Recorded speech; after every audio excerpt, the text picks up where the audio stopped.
Hi friends, ಎಲ್ರಿಗೂ ನಮಸ್ಕಾರ. ಎಲ್ಲ ಹೇಗಿದ್ದೀರಾ? ಐ ಹೋಪ್ ತಾವೆಲ್ಲರೂ ಕೂಡ ತುಂಬ ಚೆನ್ನಾಗಿದ್ದೀರಾ ಅಂತ ಭಾವಿಸ್ತೀನಿ. Welcome back to my channel. ಇವತ್ತಿನ ಲಾಗಲ್ಲಿ ನಾನು ಡೈಲಿ ರೂಟೀನ್ ಮಾಡ್ತಾನೆ ಇರ್ತಿಲ್ವ, ಅದೇ ರೀತಿ ನಮ್ಮ ಸ್ಕಿನ್ ಕೇರ್ ರೂಟೀನ್ ಯಾವ ರೀತಿ ಇರುತ್ತೆ ಅಂತ. ಈ ಸ್ಕಿನ್ ಕೇರ್ ರೂಟೀನ್ ಅನ್ನೋದು ಪ್ರತಿಯೊಂದು ಹೆಣ್ಮಕ್ಳಿಗೂ ತುಂಬ ಇಂಪಾರ್ಟೆಂಟ್ ಆಗಿರುತ್ತೆ. ಏನಕ್ಕಂದರೆ ನಾವು ಯಾವ ರೀತಿ ಮನೆಯಲ್ಲಿ ಮಕ್ಕಳು ಅದು ಇದು ಅಂತ ಕಾಳಜಿ ವಹಿಸ್ತಾ ಹೋಗ್ತೀವಿ, ಅದೇ ರೀತಿ ನಮ್ಮ ಸ್ಕಿನ್ ಮೇಲೂ ಕೂಡ ನಾವು ಒಂದಷ್ಟು ಕಾಳಜಿ ವಹಿಸೋದ್ರಿಂದ ನಮ್ಮ ಸ್ಕಿನ್ನು ಲೈಫ್ ಲಾಂಗು ಒಂದು ರೀತಿ ಬ್ಯಾಲೆನ್ಸಿಂಗ್ ಆಗಿ ತುಂಬ ಹೆಲ್ತಿಯಾಗಿರುತ್ತಂತಲೇ ಹೇಳ್ಬೋದು. ಹಾಗಾಗಿ ನನ್ನ ಈ ಒಂದು ಸ್ಕಿನ್ ಕೇರ್ ರೂಟೀನಲ್ಲಿ ನಾನು ಏನೇನು ಆ್ಯಡ್ ಮಾಡ್ತೀನಿ ಅನ್ನೋದು ಈ ವ್ಲಾಗ್ನ ಮುಖಾಂತರ ತಿಳಿಸ್ಕೊಡ್ತೀನಿ. ಏನಂದರೆ ಕೆಲವ್ರಿಗೆ ಗೊತ್ತಿರಲ್ಲ, ಮಾಯ್ಶ್ಚರೈಸರ್ ಕ್ರೀಮ್ ಯೂಸ್ ಮಾಡೋದು ಅಥವಾ ಸನ್ಸ್ಕ್ರೀನ್ ಲೋಷನ್ ಯೂಸ್ ಮಾಡೋದು, ಆ ರೀತಿ ಎಲ್ಲ ಏನು ಮಾಡ್ತಾರೆ ಅಂದರೆ ಬ್ರೈಟ್ನಿಂಗ್ ಕ್ರೀಮು ಅಥವಾ ಯಾವುದಾದ್ರೂ ಒಂದು ವೈಟ್ನಿಂಗ್ ಕ್ರೀಮು ಅಂತ ಯೂಸ್ ಮಾಡ್ತೀವಿ. ಬಟ್ ಮೇನ್ ಬಂದು ನಮ್ಮ ಸ್ಕಿನ್ ಕೇರ್ ರೂಟೀನಲ್ಲಿ ಮಸ್ಟ್ ಆ್ಯಂಡ್ ಶುಡ್ ನಾವು ಮಾಯ್ಶ್ಚರೈಸರ್ ಕ್ರೀಮು ಮತ್ತು ಸನ್ಸ್ಕ್ರೀನ್ ಲೋಷನ್ ಅಂತೂ ಯೂಸ್ ಮಾಡಲೇಬೇಕು. ಏನಕ್ಕಂದರೆ ಮಾಯ್ಶ್ಚರೈಸರ್ ಕ್ರೀಮ್ ಯೂಸ್ ಮಾಡೋದ್ರಿಂದ ನಮ್ಮ ಸ್ಕಿನ್ಗೆ ಒಂದು ಒಳ್ಳೆ ರೀತಿಯ ತೇವಾಂಶ ಕೊಡುತ್ತೆ. ಏನಂದರೆ ಈಗ ಸ್ಕಿನ್ ಎಲ್ಲ ಡ್ರೈ ಆಗಿದ್ರೆ ಅಷ್ಟು ಚೆನ್ನಾಗಿ ಕಾಣಿಸಲ್ಲ. ಅದು ಕಲ್ಲರು ಇದು ಯಾವ ರೀತಿ ಅಂದರೆ ಈಗ ಬೆಳ್ಳಗಿದ್ರೆ ಅಥವಾ ಬ್ಲ್ಯಾಕ್ ಆಗಿದ್ರೆ ಅಥವಾ ಮೀಡಿಯಮ್ ಕಲರ್ ಇದ್ರೆ ಅನ್ನೋದು ಇಂಟೆನ್ಷನ್ ಆಗಿರಲ್ಲ. ಒಟ್ಟಿನಲ್ಲಿ ಸ್ಕಿನ್ ಯಾವ ಕಲರ್ ಇದ್ರೂ ಏನೋ ಒಂಥರ ಗ್ಲೋಯಿಂಗ್ ನೆಕ್ಸ್ಟ್ ಕಾಣಿಸ್ಬೇಕದು. ಈಗ ತೇವಾಂಶ, ಈಗ ಒಂದು ಗಿಡಕ್ಕೆ ನೀರಾದ ತಕ್ಷಣ ಗಿಡ ಎಷ್ಟು ಚೆನ್ನಾಗಿ ಒಂಥರ ಹಸ್ರಾಗಿ ತುಂಬ ಫ್ರೆಶ್ ಆಗಿ ಕಾಣಿಸುತ್ತಲ್ವ. ಸೊ ಆ ರೀತಿಯಾಗಿಯೇ ನಮ್ಮ ಸ್ಕಿನ್ಗೆ ನಾವು ಒಂದಷ್ಟು ಮಾಯ್ಶ್ಚರೈಸರ್ ಕ್ರೀಮ್ನ ಅಪ್ಲೈ ಮಾಡೋದ್ರಿಂದ ಸ್ಕಿನ್ನು ತುಂಬ ತೇವಾಂಶದಿಂದ ಕಾಂತಿಯುತವಾಗಿರುತ್ತೆ. ಹಾಗಾಗಿ ನಾವು ಮಾಯ್ಶ್ಚರೈಸರ್ ಕ್ರೀಮು ಯೂಸ್ ಮಾಡಲೇಬೇಕು. ಇದರಿಂದ ಒಂದು ಒಳ್ಳೆ ಬೆನಿಫಿಟ್ಟು. ಅದರ ಜೊತೆಗೆ ಸನ್ಸ್ಕ್ರೀನ್ ಲೋಷನ್ನು ಹಾಗೇನೆ. ಏನಂದರೆ ಬಿಡು, ನಾವು ಮನೆಯಲ್ಲೆಲ್ಲ ಇರ್ತೀವಿ, ಆಚೆ ಎಲ್ಲೂ ಹೋಗಲ್ಲ ಅಂದ್ಕೊಂಡು ಈ ಸನ್ಸ್ಕ್ರೀನ್ ಲೋಷನ್ ಹಚ್ಚೋದಕ್ಕೆ ಕೆಲವೊಬ್ಬರು ಇಗ್ನೋರ್ ಮಾಡಿಬಿಡ್ತಾರೆ. ಆ್ಯಕ್ಚುಲಿ ಇದು ತಪ್ಪು. ಏನಕ್ಕಂದರೆ ನಾವು ಆಚೆ ಬಿಸಿಲಿಗೆ ಹೋಗಲಿಲ್ಲ ಅಂದ್ರೂ, ಈಗ ಬಟ್ಟೆ ಗಿಟ್ಟೆ ಏನಾದರೂ ಮಕ್ಕಳದ್ದೇನಾದರೂ ಇದ್ದರೆ ಒಣಗಕ್ಕಂತೂ ಹೋಗ್ತೀವಿ, ಇಲ್ಲ ಮಕ್ಕಳನ್ನ ಸ್ಕೂಲಿಂದ ಕರ್ಕೊಬರಕ್ಕೆ ಹೋಗ್ತೀವಿ. ಅದಿಲ್ಲ ಅಂದ್ರೂ ಅಟ್ಲೀಸ್ಟ್ ಮನೇಲೇ ಇದ್ಕೊಂಡು ನಾವು ಅಡುಗೆ ಮಾಡ್ತೀವಿ ಅಲ್ವಾ, ಅಡುಗೆ ಮಾಡೋ ಟೈಮಲ್ಲೂ ಅಷ್ಟೇ ಸ್ಟವ್ ಮುಂದೆ ನಿಂತ್ಕೊಂಡಾಗ ಅಡುಗೆ ಮಾಡೋ ಟೈಮಲ್ಲಿದ್ದ ಆ ಶಾಖ ಎಲ್ಲ ತಾಕಿ ನಮ್ಮ ಸ್ಕಿನ್ನು ನಮಗೆ ಗೊತ್ತಿಲ್ಲದಂಗೆ ತುಂಬಾ ಟ್ಯಾನ್ ಆಗ್ತಾ ಬರುತ್ತೆ. ಸೊ ಈ ಟ್ಯಾನ್ನೆಲ್ಲ ರಿಮೂವ್ ಮಾಡಬೇಕಂದ್ರೆ ಸನ್ಸ್ಕ್ರೀನ್ ಲೋಷನ್ ಅಂತೂ ನಾವು ಯೂಸ್ ಮಾಡಲೇಬೇಕು. ಇದರಿಂದ ಟ್ಯಾನ್ ರಿಮೂವಲ್ ಅಲ್ದಲೆ ಅದರ ಜೊತೆಗೆ ನಮಗೆ ಫ್ಯೂಚರಲ್ಲಿ ಬರೋ ಫೈಲ್ ಲೈನ್ಸು, ರಿಂಕಲ್ಸು, ಯಾವ ರೀತಿ ಈ ಥರ ಏನಾದರೂ ಸಮಸ್ಯೆಗಳು ಫ್ಯೂಚರಲ್ಲಿ ಬಂದರೆ ಅದನ್ನು ಕೂಡ ಕಡಿಮೆ ಮಾಡೋದಕ್ಕೆ ಈ ಸನ್ಸ್ಕ್ರೀನ್ ಲೋಷನ್ ಹೆಲ್ಪ್ ಮಾಡುತ್ತೆ. ಹಾಗಾಗಿ ನಾವು ನಮ್ಮ ಸ್ಕಿನ್ ಕೇರ್ ರೂಟೀನಲ್ಲಿ ನಾವು ಮಸ್ಟ್ ಆ್ಯಂಡ್ ಶುಡ್ಡು ಅಂದರೆ ಮುಖ್ಯವಾಗಿ ಈ ಮಾಯ್ಶ್ಚರೈಸರ್ ಕ್ರೀಮು ಮತ್ತು ಸನ್ಸ್ಕ್ರೀನ್ ಲೋಷನ್ ಅಂತೂ ನಾವು ಯೂಸ್ ಮಾಡಲೇಬೇಕು. ಹಾಗಾಗಿ ಯಾವ ರೀತಿ ನಾನು ಯಾವ್ಯಾವ ಪ್ರಾಡಕ್ಟ್ನ ನನ್ನ ಒಂದು ಸ್ಕಿನ್ ಕೇರ್ ರೂಟೀನಲ್ಲಿ ಆ್ಯಡ್ ಮಾಡಿದ್ದೀನಿ ಅಂತ ನಾನು ಈ ಲಾಗ್ನ ಮುಖಾಂತರ ನಿಮಗೆ ತಿಳಿಸ್ಕೊಡ್ತೀನಿ. ಬನ್ನಿ ಹಾಗಾದರೆ ನೋಡೋಣ. ಏನಂದರೆ ಹೌಸ್ ವೈಫ್ಗಳು ನಮ್ಮ ಬಗ್ಗೆ ನಾವು ಜಾಸ್ತಿ ಇಗ್ನೋರ್ ಅಂತೂ ಮಾಡೋಕ್ಕೆಲ್ಲ ಹೋಗಬಾರ್ದು. ಅದು ಇದು ಕೆಲಸಗಳು ಹೀಗೆ ಅಂದ್ಕೊಂಡು ನಾವು ಮಕ್ಕಳು ಮರಿ ನೋಡ್ಕೊಳ್ಳೋದ್ರಲ್ಲೇ ಅರ್ಧ ದಿನ ಕಳೆದು ಬಿಡ್ತೀವಿ. ನಮಗಂತ ಒಂದು 5-10 ನಿಮಿಷ ಅಂತ ಟೈಮ್ ಕೊಡ್ಕೊಂಡು ಒಂದಷ್ಟು ಸ್ಕಿನ್ ಕೇರ್ ರೂಟೀನ್ನ ಡೈಲಿ ಇನ್ಕ್ಲೂಡಿಂಗ್ ಮಾಡ್ತಾ ಹೋದಷ್ಟು ನಮ್ಮ ಸ್ಕಿನ್ ಚೆನ್ನಾಗಿರುತ್ತಲ್ವ. ಹಾಗಾಗಿ ನನ್ನ ಒಂದು ಡೈಲಿ ದಿನಚರಿನಲ್ಲಿ ನನ್ನ ಸ್ಕಿನ್ ಕೇರ್ ಯಾವ ರೀತಿ ಇರುತ್ತೆ ಅಂತ ನಾನು ಈ ಲಾಗ್ನ ಮುಖಾಂತರ ನಿಮಗೆ ತಿಳಿಸ್ಕೊಡ್ತೀನಿ. ಬನ್ನಿ ಹಾಗಾದರೆ ಸ್ಟಾರ್ಟ್ ಮಾಡೋಣ ಯಾವ ರೀತಿ ಇರುತ್ತೆ ಅಂತ. ಅಂದರೆ ಇದರಿಂದ ಯಾರಿಗಾದ್ರೂ ಗೊತ್ತಿಲ್ಲ ಅಂದರೆ ಸ್ಕಿನ್ ಕೇರ್ ರೂಟೀನ್ ಎಲ್ಲ ಮಾಡ್ಕೊಳ್ಳೋದು ಕೆಲವೊಂದಷ್ಟು ಬೇಸಿಕ್ ಇರುತ್ತಲ್ವ. ಹಾಗಾಗಿ ಈ ಬೇಸಿಕ್ ಸ್ಕಿನ್ ಕೇರ್ ರೂಟೀನ್ ಯಾವ ರೀತಿ ಇರುತ್ತೆ ಅಂದ್ಬಿಟ್ಟು ನಾನು ಇದನ್ನು ತಿಳಿಸ್ಕೊಡ್ತಾ ಇದ್ದೀನಿ. ಬನ್ನಿ ಹಾಗಾದರೆ ಸ್ಟಾರ್ಟ್ ಮಾಡೋಣ. ಏನಂದರೆ ನಾವು ಹೌಸ್ ವೈಫ್ಗಳು ಏನು ಮಾಡ್ತೀವಿ ಅಂದರೆ ಎಲ್ಲರೂ ಓಕೆ, ಕೆಲವರು ನೀಟಾಗಿ ಅದ್ರ ಬಗ್ಗೆ ಎಲ್ಲ ಕೇರಿಂಗ್ ತಗೋತಾರೆ. ಇನ್ನು ಕೆಲವರು ಅಂದರೆ ಅಯ್ಯೋ ಬಿಡು ಮನೆಯಲ್ಲೇ ಇರ್ತೀನಿ, ಆಚೆ ಎಲ್ಲೂ ಹೋಗಲ್ವಲ್ಲ, ಅಷ್ಟಕ್ಕಷ್ಟೇ ಅಲ್ವಾ ಅಂತ ಏನೋ ಒಂದು ಕ್ರೀಮ್ಸ್ ಎಲ್ಲ ಯೂಸ್ ಮಾಡ್ಕೊಂಡು ಸುಮ್ಮನಾಗ್ತೀವಿ. ಬಟ್ ಇದರಲ್ಲಿರೋ ಬೆನಿಫಿಟ್ ತುಂಬ ಇದೆ ಅಲ್ವಾ. ಹಾಗಾಗಿ ನಾವು ಸನ್ಸ್ಕ್ರೀನ್ ಲೋಷನ್ ಯೂಸ್ ಮಾಡಬೇಕು, ಮಾಯ್ಶ್ಚರೈಸರ್ ಕ್ರೀಮನ್ನು ಯೂಸ್ ಮಾಡಲೇಬೇಕಾಗುತ್ತೆ. ಇದರ ಜೊತೆಗೆ ಆಗಾಗ್ಗೆ ನಮ್ಮ ಸ್ಕಿನ್ನಿಗೆ ವೀಕ್ಲಿ ಒನ್ಸ್ ಏನಾದರೂ ಒಂದು ಫೇಸ್ ಪ್ಯಾಕು ಅಥವಾ ಪಿಂಪಲ್ ಮಾರ್ಕ್ಸ್ ಕ್ರೀಮ್ಸು ಅಥವಾ ಏನಾದರೂ ಓಕೆ, ಒಟ್ನಲ್ಲಿ ಫೇಸ್ ಪ್ಯಾಕು ಸ್ಕ್ರಬ್ಬಿಂಗ್ ಎಲ್ಲ ನಾವು ಯೂಸ್ ಮಾಡಲೇಬೇಕು. ಏನಂದರೆ ಇನ್ಸೈಡ್ ನಾವು ಎಷ್ಟು ಒಂದು ಒಳ್ಳೆ ರೀತಿ ಆಹಾರ ತಗೋತೀವಿ ಅದು ಕೂಡ ನಮ್ಮ ಸ್ಕಿನ್ನ ನೀಟಾಗಿ ಬ್ರೈಟ್ನಿಂಗ್ ಆಗಿರೋದಕ್ಕೆ ಹೆಲ್ಪ್ ಮಾಡುತ್ತೆ. ಅದೇ ರೀತಿ ಔಟ್ಸೈಡು ಅಷ್ಟೇ ಒಂದು 30-40% ನಾವು ಹಚ್ಚೋ ಕ್ರೀಮಿಂದನೂ ಅಷ್ಟೇ ನಮ್ಮ ಸ್ಕಿನ್ ಯಾವ ರೀತಿ ಇರುತ್ತೆ ಅಂತ ಅದ್ರ ಮೇಲೆ ಕೂಡ ಹೇಳ್ಬೋದು. ಹಾಗಾಗಿ ಸೊ ಎರಡು ರೀತಿನಲ್ಲೂ ನಾವು ಬ್ಯಾಲೆನ್ಸಿಂಗ್ ಮಾಡ್ಕೊಂಡು ಹೋಗೋದು ತುಂಬಾ ಮುಖ್ಯ ಅಂತಲೇ ಹೇಳ್ಬೋದು.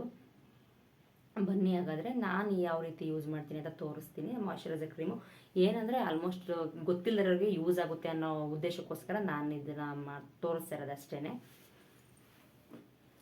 ಮೊದಲನೇದಾಗಿ ಬಂದು ನಾನು ಮಾಯ್ಶ್ಚರೈಸರ್ ಕ್ರೀಮು ಲ್ಯಾಕ್ಮಿ ಯೂಸ್ ಮಾಡ್ತೀನಿ. ನಿಮ್ಮ ಇದರನುಸಾರ ನೀವು ಯಾವ ಥರ ಮಾಯ್ಶ್ಚರೈಸರ್ ಯೂಸ್ ಮಾಡ್ತೀರ ಅದು ನಿಮ್ಮ ಸ್ಕಿನ್ ಮೇಲೆ ಡಿಪೆಂಡ್ ಆಗುತ್ತೆ. ನಾನು ಫಸ್ಟು ಹಿಮಾಲಯ ಮತ್ತು ನಿವಿಯಾ ಯೂಸ್ ಮಾಡ್ತಿದ್ದೆ, ಬಟ್ ಅದರಲ್ಲಿ ನನಗೇನಷ್ಟು ಕಾಣಿಸ್ಲಿಲ್ಲ. ಹಾಗಾಗಿ ನಾನು ಲ್ಯಾಕ್ಮಿನ ಯೂಸ್ ಮಾಡ್ತೀನಿ. ಇದೇನು ಚಿಕ್ಕದು ಡಬ್ಬಿ, ಇದು ಸ್ಟಾರ್ಟಿಂಗು 110 ರುಪೀಸಿಂದನೇ ಸ್ಟಾರ್ಟ್ ಆಗುತ್ತೆ. ಇವಾಗ ಇನ್ನು 60 ರುಪೀಸ್ಗೂ ಬಿಟ್ಟಿದ್ದಾರೆ, ಹೇಳೋಕ್ಕಾಗ ಪುಟಾಣಿದೆಲ್ಲ ಸಿಗುತ್ತೆ ಈ ಥರದ್ದು. ಹಾಗಾಗಿ ನಾನು ಈ ಲ್ಯಾಕ್ಮಿ ಪೀಚ್ ಮಿಲ್ಕ್ ಅಂತೂ ಯೂಸ್ ಮಾಡ್ತೀನಿ.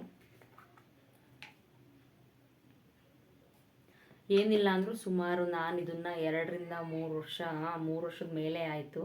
ಆವಾಗಲಿಂದನೂ ಅಷ್ಟೇ ಈ ಪ್ರಾಡಕ್ಟ್ ಯೂಸ್ ಮಾಡ್ತಿದ್ದೀನಿ. ತುಂಬ ಚೆನ್ನಾಗಿ ವರ್ಕ್ ಮಾಡಿದೆ ನನ್ನ ಸ್ಕಿನ್ನಿಗೆ. ನಾನೇನು ಕಲ್ಲರ್ ಅಂತೂ ಇಲ್ಲ, ನಾನಿರೋದೇ ಮೀಡಿಯಮ್ ಕಲ್ಲರು.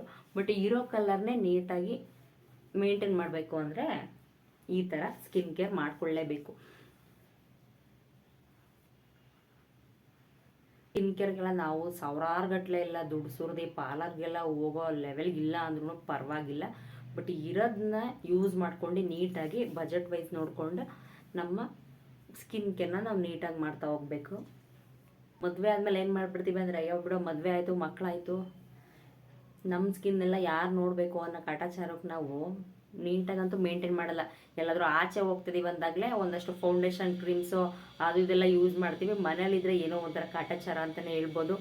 ಮೇಯ್ನ್ ಬಂದು ಸ್ಕಿನ್ನು ಲೈಫ್ ಲಾಂಗ್ ಚೆನ್ನಾಗಿರ್ಬೇಕಂದ್ರೆ ನಾವು ಈ ಥರ ಕೆಲವೊಂದಷ್ಟು ಸ್ಕಿನ್ ಕೇರ್ ರೂಟೀನ್ ಅಂತೂ ಡೈಲಿ ಫಾಲೋ ಅಪ್ ಮಾಡ್ಕೊಂಡು ಹೋದ್ರೇ ನಮ್ಮ ಸ್ಕಿನ್ನು ಲೈಫ್ ಲಾಂಗು ಆದಷ್ಟು ಹೆಲ್ದಿಯಾಗಿ ಚೆನ್ನಾಗಿರುತ್ತೆ ಅನ್ನೋದಕ್ಕೋಸ್ಕರ ಕೆಲವೊಂದು ಬೇಸಿಕ್ ಸ್ಕಿನ್ ಕೇರ್ ಅಂತೂ ನಾವು ಮಾಡಲೇಬೇಕಾಗುತ್ತೆ. ಈಗ ನಾನು ಮಾಯ್ಶ್ಚರೈಸರ್ ಕ್ರೀಮ್ ಅಪ್ಲೈ ಮಾಡಾಯಿತು. ಇನ್ನೊಂದು ಕ್ರೀಮ್ ನಾವು ಅಪ್ಲೈ ಮಾಡ್ಬೇಕಾದ್ರೆ ಏನು ಮಾಡ್ತೀವಿ ಗೊತ್ತಾ, ಹಾಕ್ಬಿಟ್ಟಿಗೆ ಹಿಂಗೆಲ್ಲ ತಿಕ್ಬಿಡ್ತೀವಿ. ಆ ರೀತಿ ಮಾಡಬಾರ್ದು. ಏನಂದರೆ ಈ ರೀತಿ ಯಾವಾಗಲೂ ಅಷ್ಟೇ ಅಪ್ಪರ್ ಪೊಸಿಷನಲ್ಲಿ ನಾವು ಏನೇ ಒಂದು ಕ್ರೀಮ್ಸ್ ಯೂಸ್ ಮಾಡಿದ್ರು ಈ ರೀತಿ ಯೂಸ್ ಮಾಡಬೇಕು. ಸೊ ಇದರಿಂದ ಸ್ಕಿನ್ ಕೇರ್ ಬೇಗ ಏನಂದರೆ ಸ್ಕಿನ್ನು ಬೇಗ ಸ್ಯಾಗಿನೆಸ್ ಬಂದ್ಬಿಡುತ್ತೆ ಈ ರೀತಿ ಯೂಸ್ ಮಾಡೋದ್ರಿಂದ. ಆದಷ್ಟು ಈ ರೀತಿ ನಾವು ಏನೇ ಆಗಲಿ ಒಂದು ಫೇಸ್ ಮಸಾಜ್ ಆದರೂ ಅಷ್ಟೇ ಅಪ್ಪರ್ ಪೊಸಿಷನಲ್ಲೇ ಮಾಡಬೇಕು. ಸೊ ನಾನು ಮಾಯ್ಶ್ಚರೈಸರ್ ಕ್ರೀಮ್ ಯೂಸ್ ಮಾಡಾಯಿತು.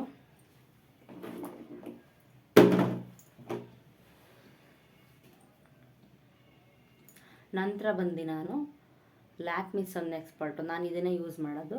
ನಿಮ್ಮ ಸ್ಕಿನ್ ಗುಣವಾಗಿ ನಿಮಗೆ ಯಾವ ರೀತಿ ಸೆಟ್ ಆಗುತ್ತೆ ಅದನ್ನು ನೋಡಿ. ನಾನು ಸುಮಾರು 3-4 ಥರ ಪ್ರಾಡಕ್ಟೆಲ್ಲ ಯೂಸ್ ಮಾಡಿದ್ದೀನಿ. ಒಂದಷ್ಟರಲ್ಲಿ ನನಗೆ ಪಿಂಪಲ್ಸ್ ಎಲ್ಲ ಆಗಕ್ಕೆ ಸ್ಟಾರ್ಟ್ ಆಯಿತು. ಹಾಗಾಗಿ ಇದು ನನ್ನ ಸ್ಕಿನ್ನಿಗೆ ತುಂಬ ಚೆನ್ನಾಗಿ ಸೂಟ್ ಆಗಿದೆ ಅನ್ನೋದಕ್ಕೋಸ್ಕರ ನಾನು ಇದನ್ನೇ ತರಿಸ್ಕೊಂಡಿದ್ದೀನಿ.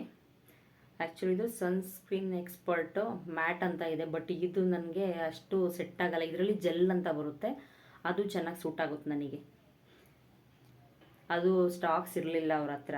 ಏನೋ ನಾಳೆದ ತರಿಸ್ತೀನಿ ಅಂದರು. ನಾನು ಮತ್ತೆ ಅಲ್ಲಿ ಹೋಗೋಕ್ಕಾಗಲ್ಲ ಅಂದ್ಬಿಟ್ಟು ಸದ್ಯಕ್ಕೆ ಎಮರ್ಜೆನ್ಸಿಗೆ ಇದೆ ಸಿಗ್ತಾರ ಅಂದ್ಬಿಟ್ಟು ತಂದೆ. ಒಟ್ಟಿನಲ್ಲಿ ಲ್ಯಾಕ್ಮಿದೆ ಅಲ್ವಾ, ಯಾವುದಾದ್ರೂ ಓಕೆ. ಇದನ್ನು ಯೂಸ್ ಮಾಡಿದ್ದೀನಿ, ಬಟ್ ಅದು ಇನ್ನೂ ಚೆನ್ನಾಗಿರುತ್ತೆ. ಅದು ಪ್ಯಾಚಿನೆಸ್ ಎಲ್ಲ ಕೊಡೋದಿಲ್ಲ, ಅದು ಜೆಲ್ಲು ತುಂಬ ಚೆನ್ನಾಗಿ ವರ್ಕ್ ಆಗುತ್ತೆ. ಇದರಲ್ಲೇ ಸೇಮ್ ಸನ್ ಎಕ್ಸ್ಪರ್ಟೇ ಎಕ್ಸ್ಟ್ರಾ ಸನ್ ಜೆಲ್ ಅಂತ ಮೆನ್ಷನ್ ಮಾಡಿರ್ತಾರೆ ಅಷ್ಟೇ. ಇದು ಸೂಪರ್ ಮ್ಯಾಟ್ ಅಂತ ಮೆನ್ಷನ್ ಮಾಡಿದ್ದಾರೆ. SPF 50. ನಾನು SPF 50 PA ++ ಅಂತ ಇದೆ, ಇದನ್ನೇ ಯೂಸ್ ಮಾಡೋದು. ಏನಂದರೆ ಸನ್ಸ್ಕ್ರೀನ್ ಲೋಷನ್ ಅಂತೂ ನಾವು ಯೂಸ್ ಮಾಡಲೇಬೇಕು. ಏನಕ್ಕಂದರೆ ಹೇಳ್ತೀವಲ್ಲ, ಈ ಥರ ಮನೆಯಲ್ಲಿ ಯಾವಾಗಲೂ ಅಡುಗೆ ಎಲ್ಲ ಮಾಡ್ತಾ ಇರ್ತೀವಲ್ವ, ಅದ್ರ ಶಾಖ ಕೂಡ ನಮ್ಮ ಸ್ಕಿನ್ನಿಗೆಲ್ಲ ತಾಕಿ ನಮ್ಮ ಸ್ಕಿನ್ನು ಅಷ್ಟೇ ಔಟ್ಸೈಡ್ ಬಿಸಿಲಿಗೆ ಹೋಗ್ದಲ್ಲೇ.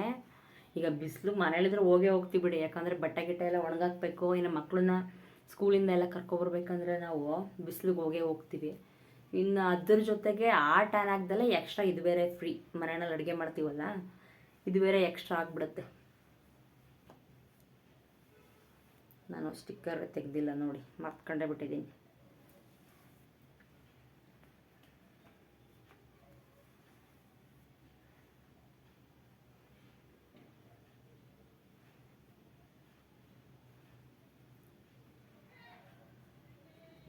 ಏನಂದರೆ ಸನ್ಸ್ಕ್ರೀನ್ ಲೋಷನ್ ಹಾಕಿದಾಗ ಜಾಸ್ತಿ ಉಜ್ಜಬಾರ್ದು, ಈ ರೀತಿ ಮಾಡಬೇಕಂತಾರೆ. ಟ್ಯಾಪ್ ಥರ 1-2 ಮಿನಿಟ್ಸ್ ಸೆಟ್ ಆಗಿಬಿಡುತ್ತದು.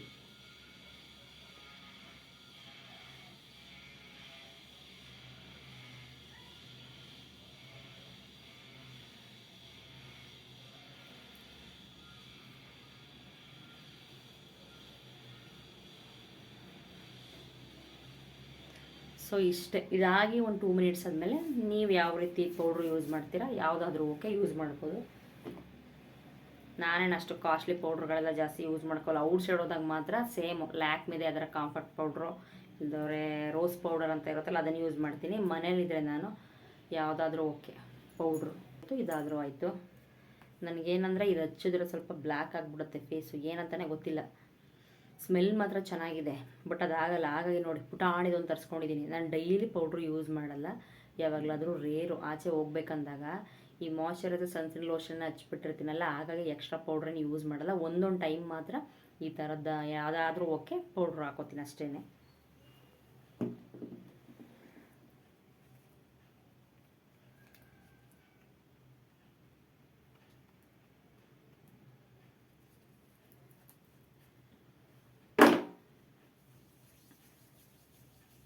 ನಾನೆಲ್ಲ ಜಾಸ್ತಿ ಕಾಸ್ಟ್ಲಿ ಪ್ರಾಡಕ್ಟ್ ಅಂತೂ ಯೂಸ್ ಮಾಡಲ್ಲ, ಎಲ್ಲ ಬಜೆಟ್ ವೈಸೇ ಇರುತ್ತಂತಲೇ ಹೇಳ್ಬೋದು.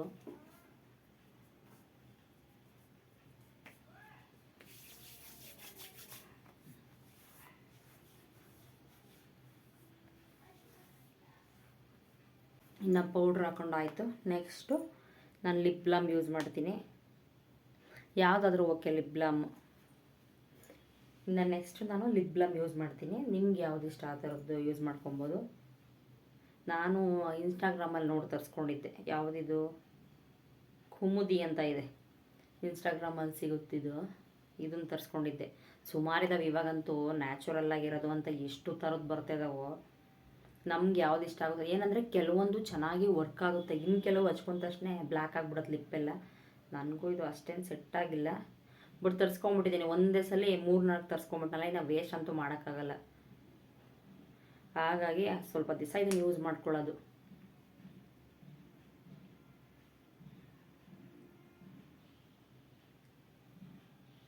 ನಾನು ಡೈರೆಕ್ಟಾಗಿ ಇದನ್ನು ತಗೊಂಡು ಹಿಂಗೆ ಅಪ್ಲೈ ಮಾಡಲ್ಲ, ಅದು ನನಗೆ ಇಷ್ಟ ಆಗಲ್ಲ. ನಾನು ಏನಂದರೆ ಬೆರಳಲ್ಲಿ ತಗೊಂಡೆ ನೀಟಾಗಿ ಥರ ಅಪ್ಲೈ ಮಾಡೋದು.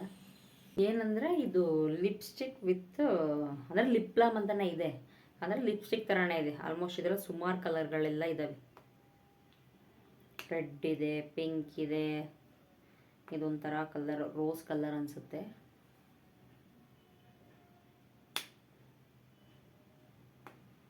ಸ್ಮೆಲ್ ಕೂಡ ಅಷ್ಟೇ ಚೆನ್ನಾಗಿದೆ ಇದು. ಯಾವುದಾದ್ರೂ ಓಕೆ. ಇವಾಗ ಸುಮಾರು ಬಂದ್ಬಿಟ್ಟಿದ್ದಾವೆ ಲಿಪ್ ಬಾಮ್ಗಳು. ಏನಂದರೆ ಹಾಗೇನೆ ಸ್ಕಿನ್ ಜೊತೆ ಲಿಪ್ ಕೇರು ಅಷ್ಟೇ ತಗೋಬೇಕು. ಲಿಪ್ಗೆ ಯಾವಾಗಲೂ ಅಷ್ಟೇ ಡೈರೆಕ್ಟಾಗಿ ಲಿಪ್ಸ್ಟಿಕ್ ಎಲ್ಲ ನಾವು ಒಂದೊಂದು ಟೈಮ್ ಯೂಸ್ ಮಾಡಿಬಿಡ್ತೀವಿ. ಫಸ್ಟು ಮಾಯ್ಶ್ಚರೈಸರ್ ಕ್ರೀಮ್ ಹಚ್ಕೊಂಡೆ ಆಮೇಲೆ ಲಿಪ್ಸ್ಟಿಕ್ ಯೂಸ್ ಮಾಡಬೇಕು. ಅದಲ್ಲದೆ ಈ ಚಳಿಗಾಲದಲ್ಲಂತೂ ಹೆವಿ ಲಿಪ್ಪೆಲ್ಲ ಕ್ರ್ಯಾಕ್ ಆಗೋದು ಜಾಸ್ತಿ. ಸೊ ಇಷ್ಟ ಆಯಿತು. ಇನ್ನು ಇದರ ಜೊತೆಗೆ ನಾನು ಕಾಜಲ್, ಅದು ಒಬ್ಬೊಬ್ಬರಿಗೆ ಇಷ್ಟ ಆಗುತ್ತೆ, ಒಬ್ಬೊಬ್ಬರಿಗೆ ಇಷ್ಟ ಆಗಲ್ಲ. ನನ್ನ ಕಾಜಲ್ ಅಂತೂ ನಿಜವಾಗ್ಲೂ ಒಂದಿನೂ ಮಿಸ್ ಮಾಡಲ್ಲ. ಅದೇನೋ ಗೊತ್ತಿಲ್ಲ, ಫೇವ್ರೇಟ್ ಒಟ್ಟಲ್ಲಿ ಡೈಲಿ ಮನೇಲಿದ್ರು ಅಷ್ಟೇ ಕಾಜಲ್ ಅಂತೂ ಯೂಸ್ ಮಾಡೇ ಮಾಡ್ತೀನಿ. ಇನ್ನು ಐಬ್ರೋ ಪೆನ್ಸಿಲ್ ಅಷ್ಟೇ, ಎಲ್ಲಾದರೂ ಔಟ್ ಸೈಡ್ ಅದು ಮಾತ್ರ ಐಬ್ರೋ ಪೆನ್ಸಿಲ್ ಯೂಸ್ ಮಾಡೋದು. ಇನ್ನೂ ಐಬ್ರೋ ಮಾಡಿಸಿಲ್ಲ ನಾನು, ನನಗೆ ಅಷ್ಟೊಂದು ಐಬ್ರೋ ತಿಕ್ಕಾಗಿಲ್ಲ, ಸ್ವಲ್ಪ ತಿನ್ನಂತಲೇ ಹೇಳ್ಬೋದು. ಈ ಥರ ಮಾಡಿಸ್ಬೇಕು. ಐಬ್ರೋ ಮಾಡ್ಸೋಕ್ಕೆ ಮೊನ್ನೆ ಹೋದಾಗ ಅವರೇನೋ ಇಲ್ಲೇ ನಮ್ಮ ಮನೆ ಹತ್ರನೇ ಪಾರ್ಲರ್ ಇರೋದು, ಅವರೇನೋ ಫ್ರೀ ಇಲ್ಲ ಅಂತ ಹೇಳಿದ್ರು. ನಾನು ಬೇರೆ ಪಾಪು ಕರ್ಕೊಂಡು ಹೋಗಿದ್ದೆ, ಅವಳು ಜಾಸ್ತಿ ಇವತ್ತೆಲ್ಲ ವೆಯ್ಟ್ ಮಾಡಲ್ಲ, ತುಂಬ ಕ್ರೌಡ್ ಇತ್ತು. ಹಾಗಾಗಿ ನಾನು ಐಬ್ರೋ ಮಾಡ್ಸೋಕ್ಕಂತೂ ಹೋಗೋಕ್ಕಾಗಲಿಲ್ಲ. ಹೋಗಬೇಕು, ನನಗೇನು ಐಬ್ರೋನ ಅಷ್ಟು ತಿಕ್ಕಿಲ್ವಲ್ಲ, ಹಾಗಾಗಿ ನಾನು 2 ಮಂತ್ಸ್ಗೆ ಒಂದ್ಸಲ ಮಾಡಿಸ್ತೀನಿ ಅಷ್ಟೇ.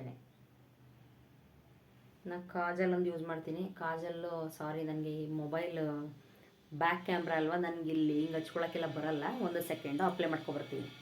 ಹಾಕ್ಕೊಬಂದೆ ಕಾಜಲ್ಲು. ಇಷ್ಟೇ, ನಮ್ಮ ಮಸ್ಕರ ಗಿಸ್ಕರೆಲ್ಲ ಯೂಸ್ ಮಾಡೋದು. ಏನು ಮೇಕಪ್ ಮಾಡ್ಕೊಂಡು ಆಚೆ ಮನೇಲೇ ಅಲ್ವಾ ಇರೋದು, ಇಷ್ಟ ಯೂಸ್ ಮಾಡೋದು. ಇನ್ನು ಬಿಂದಿ ಒಂದು ಇಡ್ತೀನಿ ಅಷ್ಟೇ. ಏನಂದರೆ ಮದುವೆ ಆಗಿರೋ ಹೆಣ್ಮಕ್ಳಿಗೆ ಹಣೆ ಬೊಟ್ಟು ಕುಂಕುಮ ಅಂತೂ ಇರಲೇಬೇಕು. ನಂತರ ಈಗ ಸ್ಕಿನ್ಗೆ ಯಾವ ರೀತಿ ಕೇರ್ ಮಾಡಿದ್ವಿ ಅದೇ ರೀತಿ ನಾವು ನಮ್ಮ ಬಾಡಿಗೂ ಅಷ್ಟೇ, ನಮ್ಮ ಕೈ ಕಾಲಿಗೆಲ್ಲ ಸ್ನಾನ ಆದಮೇಲೆ ನೀಟಾಗಿ ಯಾವುದಾದ್ರೂ ಓಕೆ ಒಂದು ಮಾಯ್ಶ್ಚರೈಸರ್ ಕ್ರೀಮು, ಒಂದು ಬಾಡಿ ಲೋಷನ್ ಅಂತೂ ಯೂಸ್ ಮಾಡಲೇಬೇಕು. ಅಟ್ಲೀಸ್ಟು ಬೆಳಗ್ಗೆ ಹೊತ್ತೆಲ್ಲ ಹಚ್ಕೊತೀವಲ್ವ, ನೀರಲ್ಲೆಲ್ಲ ಕೆಲಸ ಮಾಡ್ತಾ ಇರ್ತೀವಿ, ಅಂದರೆ ಪಾತ್ರೆ ತೊಳೆಯೋದು, ಮನೆ ಒರೆಸೋದು ಅದು ಇದೆಲ್ಲ ಮಾಡ್ತಾ ಇರ್ತೀವಿ. ಬೆಳಗ್ಗೆ ಹೊತ್ತು ಆಗಲಿಲ್ಲ ಅಂದ್ರೂ ನೈಟು ಮಲ್ಕೊಳ್ಳೋ ಟೈಮಲ್ಲಾದರೂ ಓಕೆನೆ ಇದನ್ನು ಹಾಕ್ಕೊಂಡ್ರೆ ಸಾಕು. ಏನಂದರೆ ಯಾವಾಗಲೂ ಬಟ್ಟೆ ಸೋಪು, ಆ ಸೋಪು, ಈ ಸೋಪು ಅಂದ್ಕೊಂಡು ಪಾತ್ರೆ ತೊಳ್ಕೊಂಡು ಬಟ್ಟೆ ಒಪ್ಕೊಂಡು ಈ ಥರ ಎಲ್ಲ ಕೆಲಸಗಳು ಮಾಡ್ತಾ ಇರ್ತೀವಿ. ಕೈಯೆಲ್ಲ ಹೆಂಗಾಗ್ಬಿಟ್ಟಿರುತ್ತಲ್ವ, ಒಂದೊಂದು ಟೈಮ್ ನಮ್ಮ ಕೈ ಕಾಲುಗಳು ನೋಡ್ಕೊಳಕ್ಕೆ ನಮಗೆ ಬೇಜಾರಾಗ್ಬಿಡುತ್ತೆ, ಆ ರೀತಿ ಇರುತ್ತೆ. ಹಾಗಾಗಿ ಇರೋದ್ರಲ್ಲೇ ಏನಿದಕ್ಕೆಲ್ಲ 1000 ರೂಪಾಯಿ ಅಂತೂ ಖರ್ಚಾಗಲ್ಲ. ತಿಂಗಳಿಗೆ ಒಂದು ಮಿನಿಮಮ್ ಅಂದರೆ ಒಂದು 500-600 ರೂಪಾಯಿ ಆಗುತ್ತೆ ಅಷ್ಟೇ. ಹೋದ್ರೂ ಪರವಾಗಿಲ್ಲ ಅಲ್ವಾ, ನಮ್ಮ ಸ್ಕಿನ್ನ ಸ್ವಲ್ಪ ನಾವು ಕೇರಿಂಗ್ ಮಾಡಲೇಬೇಕಾಗುತ್ತೆ.